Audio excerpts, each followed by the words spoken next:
Today we're going to be doing the ankle view. The routine views for ankle are going to be an AP, the oblique, and the lateral. And there are two different ankle obliques that we'll show you. One is the Mortise view, which is the most common that we use at our sites. And there is the true oblique, which is a 45-degree oblique.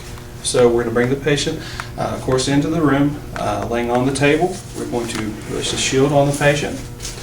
Our film size is going to be 10 by 12. We're going to use lengthwise. Our SID will be 40 to 44 inch SID.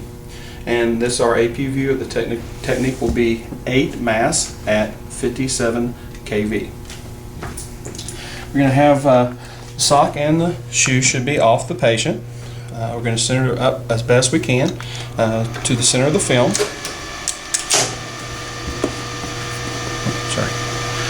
We're going to make sure that we're centered to the film both ways. The patient's foot should be in a just a neutral position. It should not be dorsiflex, just as it is laying down.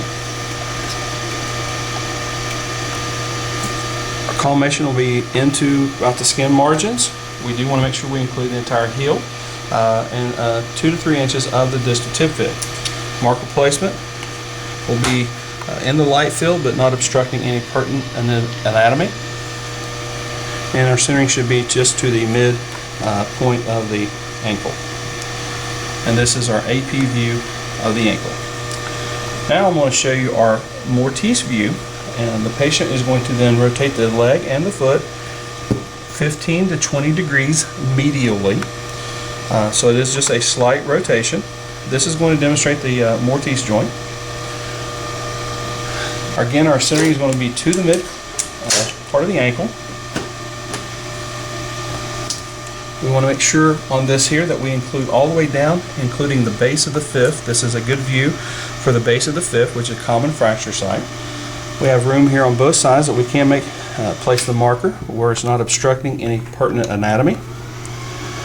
And this again is the 15 to 20 degree Mortise oblique. Our technique is 57 kV at 8 mass. Then our next view that I'm going to show you is the true oblique. On the true oblique, the patient does dorsiflex the foot. We're going to rotate it in approximately 45 degrees. And our centering remains the same. We're going to still center to the mid ankle, and we have our marker in the light field but not obstructing any anatomy. This is also a very good view for the base of the fifth, and this is also done to show the tibular fibular joint, which is the best view for that. Technical factors remain the same, 57 kV at 8 mass. The next view we're going to show you is the lateral ankle. We're going to need the patient to roll onto the affected side.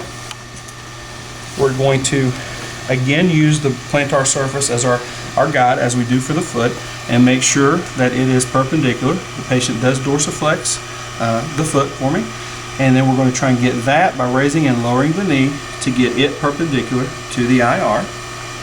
Our centering point is going to be on the medial malleolus.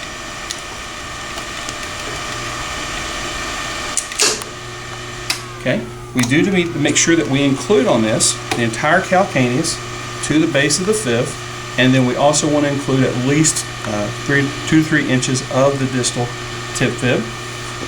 Then we're going to adjust the film so that it is now centered.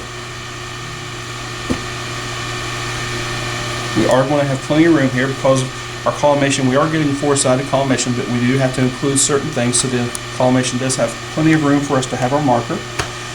So it's not obstructing, but it is in the light field. The technical factors here change just slightly. We actually go down just a little bit. We go down to 55 kV at 8 mass. And the reason we reduce the technical factors is just because where there is not quite as much meat here on the ankle, so it doesn't burn out the calcaneus and the malleolus. And this is our lateral view of the ankle, and these are our ankle views.